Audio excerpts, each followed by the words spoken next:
This story will tell about a guy who believed that doing nothing meant staying innocent, and learned too late how wrong that was. Noah was the kind of teenager who learned early how to disappear without actually leaving. He didn't try to be invisible. It just happened naturally. Teachers barely remembered his name. Classmates knew his face but not his story. At home, his presence was measured by silence rather than words. Nobody worried about him and nobody expected much from him either. For Noah, that was safety. Every afternoon, once the final school bell rang, he followed the same routine. Backpack on one shoulder, headphones on, eyes down. He walked past the old gym, crossed the empty parking lot, and ended up at the skate park behind the school. A forgotten place with cracked concrete, chipped ramps, and metal rails polished smooth by years of failed tricks and scraped knees. The skate park wasn't beautiful, but it was honest. You fell, you got up, or you sat, you got, and watched. Nobody asked questions. Nobody cared where you came from or what you were afraid of. For Noah, that mattered more than friendship. He wasn't bad at skating, but he wasn't great either. Most days he just stood nearby, leaning on his board, watching others try harder, fall harder, laugh louder. Watching meant he didn't have to risk embarrassment. Watching meant he could belong without being exposed. The group he spent time with wasn't exactly his choice. They were simply there every day, like him. Louder kids, sharper edges, confident in the careless way people are when they believe consequences are far away. They talked big, broke small rules, and treated limits like suggestions. Noah didn't fully fit in, but they didn't push him away. And that was enough. He learned to nod instead of argue, to smile instead of question, to stay quiet when something felt wrong. Silence became his way of surviving. That evening felt ordinary at first. The sky was orange, the air heavy with leftover heat. Someone played music from a phone speaker, distorted and loud. Boards hit concrete in uneven rhythms. Someone fell, cursed, then laughed. The world felt paused, suspended between daylight and night. Behind the skate park stood a small maintenance building. Most people ignored it. It blended into the background like Noah did. But that day, someone noticed the door wasn't fully closed. Inside were boxes, new ones, portable ramps, toolkits, equipment wrapped in plastic, untouched, expensive. The kind of things the city paid for and forgot about. At first it stayed harmless, jokes.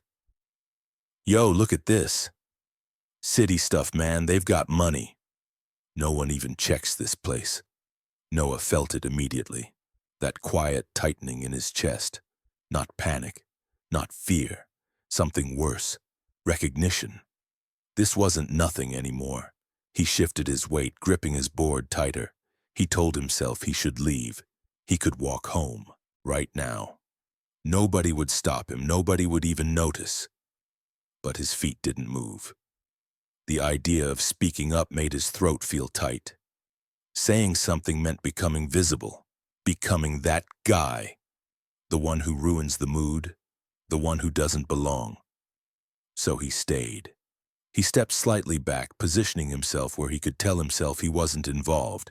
He wasn't opening boxes, he wasn't carrying anything, he wasn't touching the equipment, he was just there. The first box was pulled out. Laughter followed, excitement, that dangerous energy that makes people feel untouchable. Noah's heart started racing, his thoughts collided. This is wrong. I should say something. I'm not doing anything. If I stay quiet, I'll be fine. He convinced himself that responsibility belonged only to action, that guilt required movement, that silence was neutral. He didn't understand yet that silence can be louder than words. He didn't understand that being present can be enough. He didn't understand that by staying, he had already chosen a side. The skate park looked the same. The concrete didn't change. The sky kept darkening. But something had shifted, quietly, permanently. The moment passed, and with it the last chance for this story to end differently. Noah was still free, but the countdown had already started. The sirens didn't arrive immediately. That was the cruelest part. For several minutes after the boxes were dragged out, nothing happened. No alarms, no shouting, no sudden interruption from reality. Just laughter echoing off concrete and the scrape of metal against ground. That silence fooled them. It especially fooled Noah. He told himself that if something bad were really happening, it would feel different, louder, more dramatic. He expected danger to announce itself clearly, the way it did in movies, flashing lights, yelling, chaos. Instead, the world stayed calm, almost gentle. One of the guys cracked open, another box whistling when he saw what was inside. "Man, this stuff's brand new." Noah swallowed hard. His palms were damp. He shifted again, taking another half step backward, increasing the distance between himself and the others. It felt important to him, that distance, like a legal boundary he could later point to. I wasn't close. I didn't touch anything. I didn't say yes, but distance doesn't erase presence. The first siren cut through the air suddenly, sharp and distant.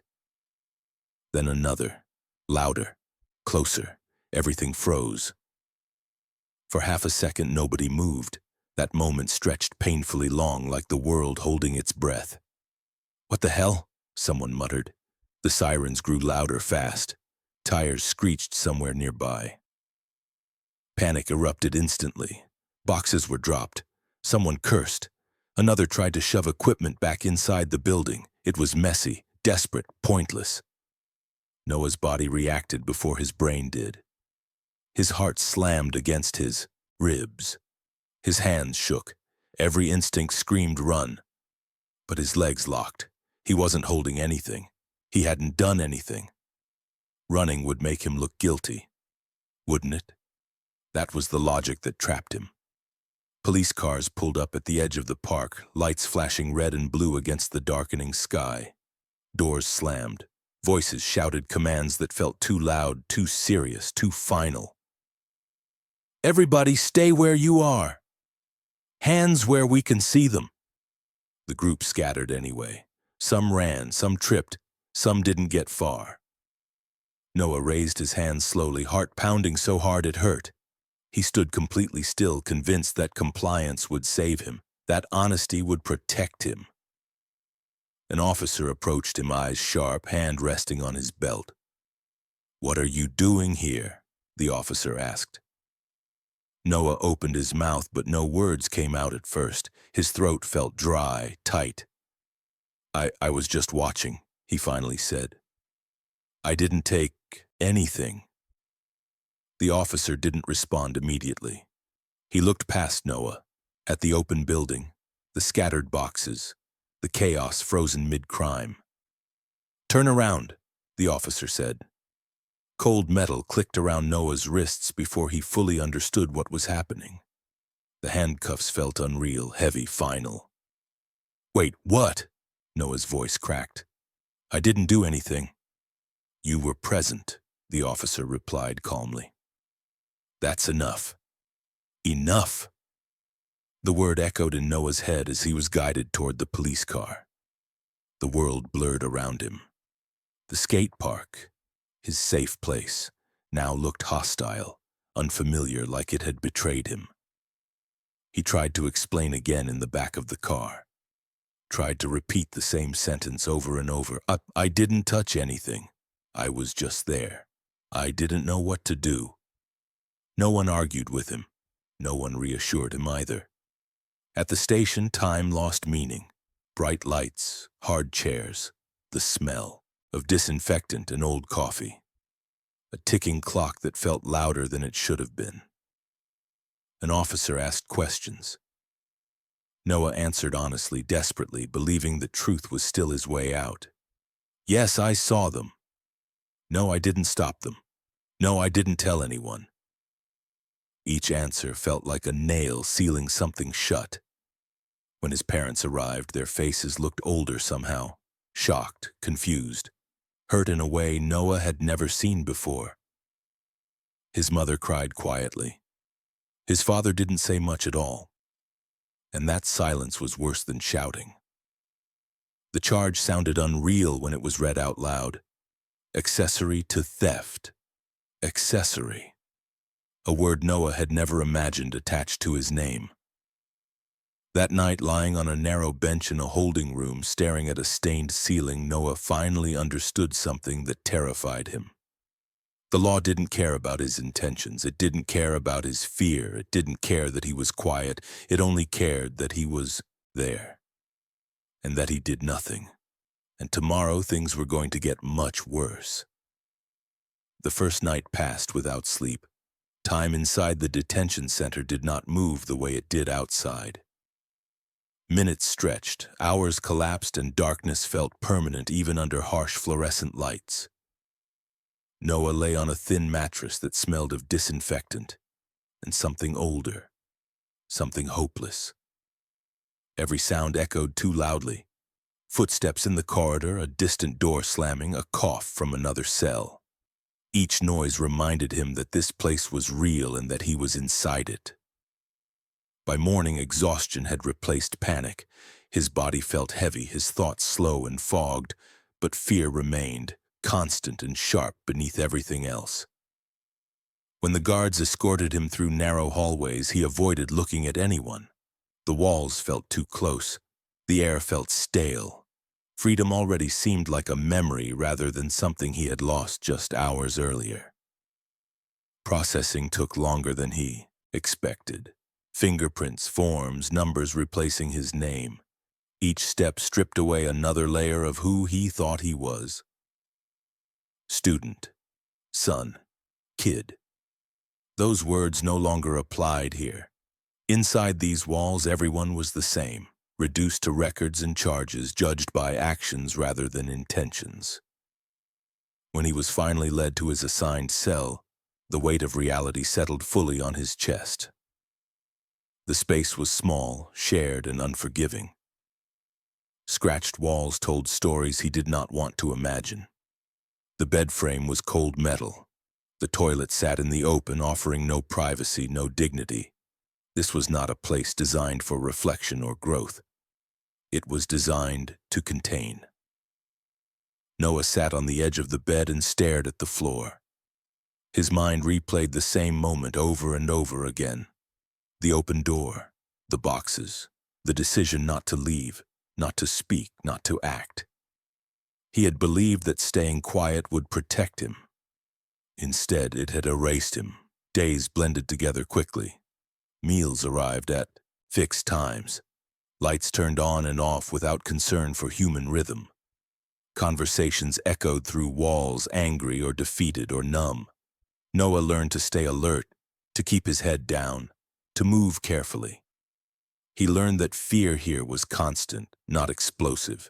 It lived in small things, in eye contact held too long, in footsteps approaching, in laughter that sounded wrong. The other inmates did not ask why he was there. They didn't care. Everyone had a reason. Everyone believed theirs was misunderstood. That belief did nothing to change the locked doors. What hurt most was the loss of choice. Outside, Noah had avoided decisions. Inside, every movement was controlled. When to eat, when to sleep, when to stand, when to sit. Silence was no longer a shield. It was enforced. At night, he thought about the skate park, about the feeling of leaning against a rail with his board beside him, about the belief that staying out of trouble meant staying safe. That belief felt childish now, naive, dangerous.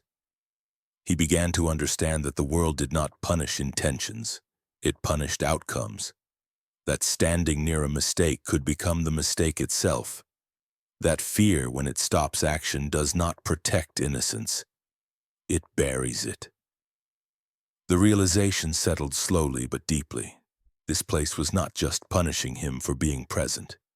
It was teaching him something he would never forget.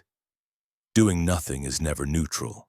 And here, in this narrow cell with no escape, Noah had nothing left to do but understand it. As the days turned into weeks, Noah stopped counting time the way he used to. There were no meaningful markers anymore. No weekends, no plans, no sense of soon. Time inside the facility did not belong to him. It pressed down evenly, relentlessly, erasing urgency and replacing it with endurance. His body adapted faster than his mind. He learned how to sleep lightly, always half aware of movement and sound. He learned how to eat quickly without looking vulnerable. He learned where to stand, where not to stand, when to move and when to remain still. These were not lessons taught formally. They were absorbed through observation, through instinct, through quiet fear. Fear no longer came in waves, it settled into him like a second skin. Noah began to notice how the place changed people. Some grew louder, more aggressive, clinging to dominance as a way to survive. Others shrank inward, becoming shadows of themselves, moving only when required. A few existed in a state somewhere between anger and emptiness, eyes dull, expressions flat, as if they had already accepted that this was all there was. He did not want to become any of them, yet he felt himself drifting. There were moments when anger flared suddenly and without warning. Anger at the people who had taken the equipment. Anger at the system that didn't care about nuance. Anger at himself most of all. That anger scared him because it felt powerful, and power was dangerous. Here.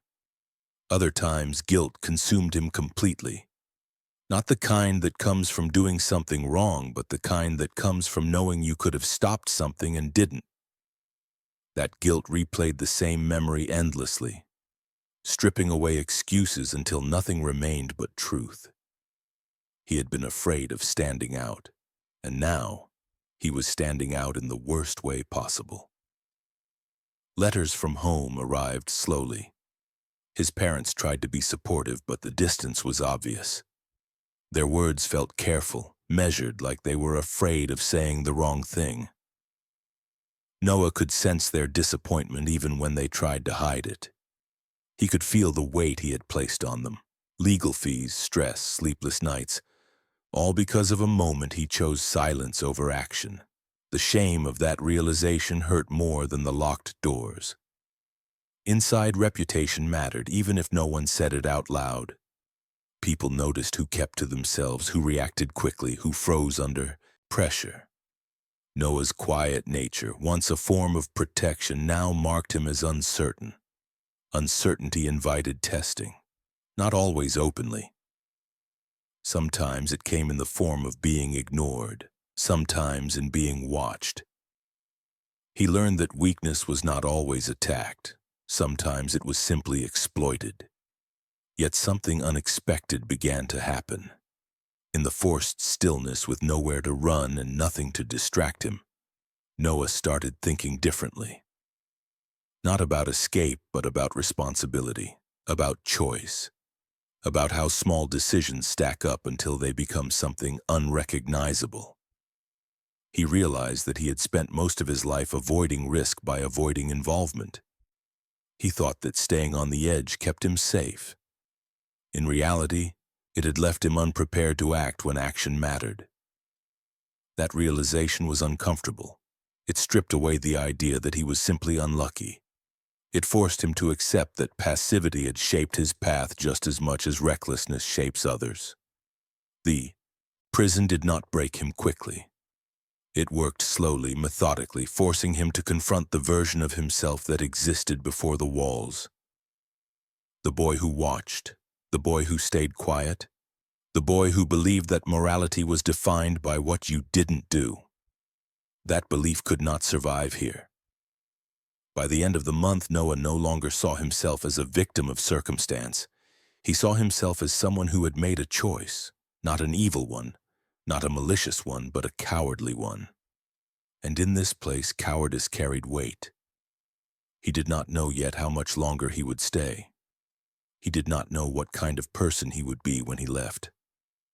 But one thing became clear with every passing day. The silence that once protected him had followed him here, and it would keep punishing him until he learned how to break it. Weeks turned into months, and the monotony of the walls began to erode Noah's sense of time and self. Each day blended into the next, a cycle of waking, moving, eating, and waiting. The routines that had seemed suffocating at first became predictable, almost comforting, yet they carried the weight of inevitability.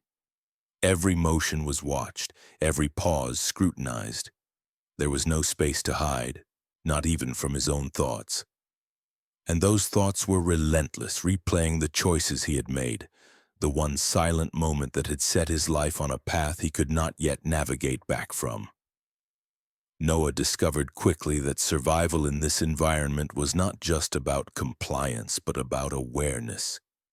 He had to study others, their moods, their patterns, their habits, as though reading the subtle codes of behavior would allow him to anticipate danger before it found him. He observed the way aggression spread through the cells, the way silence could be both a shield and a trap. He learned to sense tension like a pulse in the walls. He became hyper-aware of what he said, how he moved, even how he breathed. The hardest lessons were not physical. The hardest lessons were internal. Noah's mind became a battleground between fear and conscience. Fear had been his guide before, keeping him on the edge, keeping him invisible. But here, it was not enough. Fear only survived for so long in a place where every choice, no matter how small, was scrutinized. His conscience, long ignored, began pressing insistently. It reminded him of the evening in the skate park, the open door, the boxes, the laughter, and the silence he had embraced. It reminded him that passivity had consequences far larger than he ever imagined. With time, he began to notice subtle shifts in himself. The fear that had once immobilized him started to sharpen into clarity. The guilt that had eaten at him slowly transformed into resolve. He realized that he had a choice even here, that action was not about the past, but about the present. Even in the monotony of a cell, even under the constant gaze of guards and peers, he could decide how to respond, how to move, and how to live differently once the walls no longer contained him. Noah also saw the stories of others around him, teenagers and young adults who had made decisions similar to his own, but with worse consequences. Some had hardened, adopting cruelty as a shield. Some had broken entirely, retreating into silence and despair. Others had learned, adapted, finding ways to survive with a sense of dignity. Observing these paths, Noah understood that his own response would define him far more than the mistakes of that single night ever could. The past was fixed, immutable, but the present offered opportunity. The chance to reclaim control, to shape the way he would move forward. Every routine action became a test of will. Every small interaction in the cell was a lesson in patience and strategy. Noah practiced restraint when provoked, composure when fear struck, and mindfulness when despair threatened to overtake him. Each day he emerged a little stronger, a little more aware, a little more capable of navigating the complex moral and emotional landscape imposed by confinement. The walls were unforgiving, but they also became teachers, harsh, unrelenting, yet brutally effective. And with every passing week, a quiet determination settled in him. Noah no longer saw himself solely as the boy who had failed to act, the one whose silence had caused everything. He began to see himself as someone learning, someone forced by circumstance to confront the deepest truths of responsibility, courage, and consequence. He began to imagine the world outside, not as a place of freedom automatically granted, but as a space that would require him to act consciously, decisively, and honestly. He started to understand that freedom was not something given, but something earned, through choices, through courage, through understanding the weight of even the smallest decisions. Noah's transformation was subtle at first.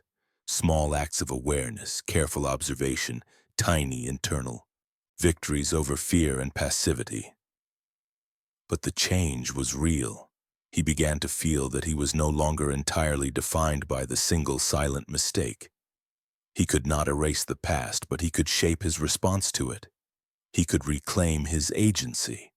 He could learn to act rather than to cower, to speak rather than remain paralyzed, to live in a way that acknowledged responsibility instead of hiding from it. By the end of the 5th month, Noah had emerged internally stronger, more perceptive, and more resilient than he had ever been. The tedium, the fear, the isolation, all had forced him to confront the essence of choice. He had been punished for silence, but he had also been given the harshest lesson in consequence. The boy who once believed that doing nothing would keep him safe was gone. In his place stood someone shaped by understanding, someone who knew that every moment, every decision, no matter how small, carries weight. And that knowledge, bitter as it was, had become a tool, the first step toward reclaiming freedom, not just of body, but of mind. As months stretched on, Noah became increasingly aware of the subtle patterns of life inside the facility. The walls, once oppressive and threatening, began to feel like a strange kind of classroom. Every routine, every interaction, every whispered observation carried a lesson. He watched the ways people adapted to confinement, learning who could be trusted and who could not, who would fight at the smallest provocation, and who retreated into silence. He began to notice that survival here depended not just on strength or compliance, but on perception, patience, and the ability to anticipate the unspoken rhythms of the environment. Noah's understanding of himself deepened as well. He reflected on the night in the skate park again and again, but now with a different lens. At first, he had seen it only as a moment of fear and inaction, a failure that had cost him his freedom. Now he recognized it as a turning point, the catalyst for a kind of education that the outside world could never provide. His mistake had forced him into an arena where consequences were immediate, unavoidable, and inescapable. He had been given no choice but to confront his own capacity for silence, passivity, and inaction. He began to see patterns in his own behavior, the ways he had allowed fear to dictate his decisions, the moments when he had stood back instead of intervening, the rationalizations he had clung to in order to avoid discomfort. Each realization was painful, a mirror reflecting parts of himself he had long ignored. Yet it was also enlightening. For the first time, he understood that personal responsibility was not about avoiding punishment, but about taking deliberate action, even when the outcome was uncertain or risky. In small ways, Noah began to exercise this newfound awareness. He sought out the quieter lessons in the facility, noticing when tensions arose between inmates, observing how moods shifted, paying attention to the subtle cues that preceded conflict. He learned when to speak, when to stay silent, and when mere presence could diffuse a situation rather than inflame it. These were not victories that anyone outside would notice, but inside they mattered immensely. Each conscious choice, each deliberate action became a reclamation of the agency that had once been stolen from him by his own silence. The monotony of daily life, once oppressive, transformed into a landscape for practice and reflection. Meals became moments to observe human behavior. Walks in the corridors became exercises in situational awareness. Even the small rituals of hygiene, folding bedding and maintaining his space, became opportunities to assert control over a life constrained by external forces. Noah discovered that discipline could be a form of freedom, that structure could create clarity amidst chaos, and that patience could serve as a shield against both danger and despair. Through this slow internal transformation, Noah began to imagine life beyond the walls differently. He envisioned a world where mistakes would still exist, but where awareness, courage, and deliberate action could mitigate their consequences. He imagined interactions with others where passivity was no longer an option, where silence did not carry the weight of regret, and where the choices he made were conscious rather than reactive. This vision was not naive optimism. It was the crystallization of hard-earned insight, forged in the quiet, relentless pressure of confinement. By the middle of his sentence, Noah had become an observer of life and human behavior in a way that few teenagers ever are forced to become. He recognized that fear and inaction, which once felt protective, were traps that could define a life. He began to trust his judgment more, even in small decisions. He began to understand that responsibility was not about controlling the world, but about controlling oneself, choosing deliberate action over passive reaction, and learning to live fully within the consequences of those choices. Noah also noticed how time, once abstract and infinite, had gained dimension. He began measuring it not by days or weeks, but by personal milestones, lessons learned, and small victories over fear and uncertainty. Each deliberate act of observation, each moment of clarity became a thread he could weave into a narrative of self-reclamation. He realized that while the facility had taken his physical freedom, it had given him something else: a depth of understanding, a sharpened awareness, and a sense of responsibility that would follow him for the rest of his life. And in this way, the boy who had once believed that doing nothing would keep him safe was slowly becoming a young man who understood the true cost of silence. The walls, the routine, the fear, all of it had transformed him.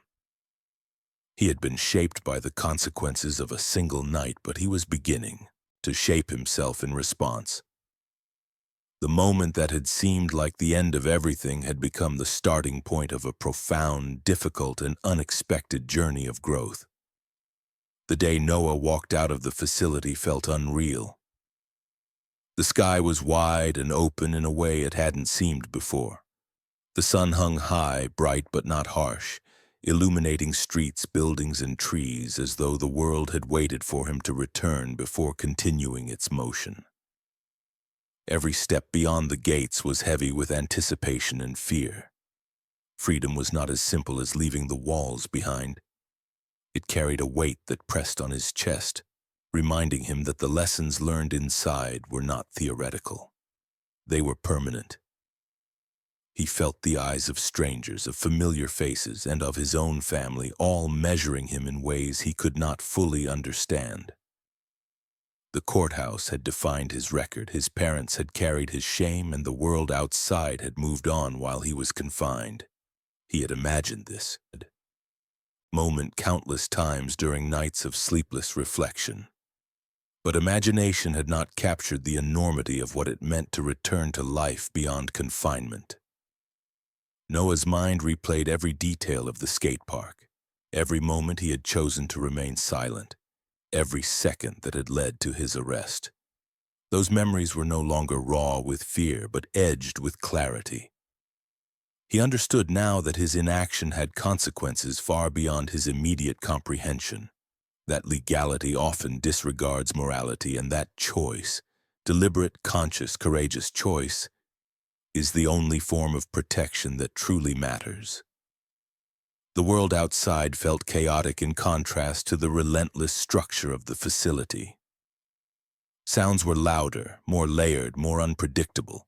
People moved faster. Time felt different, less controlled, yet freer. Noah realized that his inner landscape had shifted irrevocably.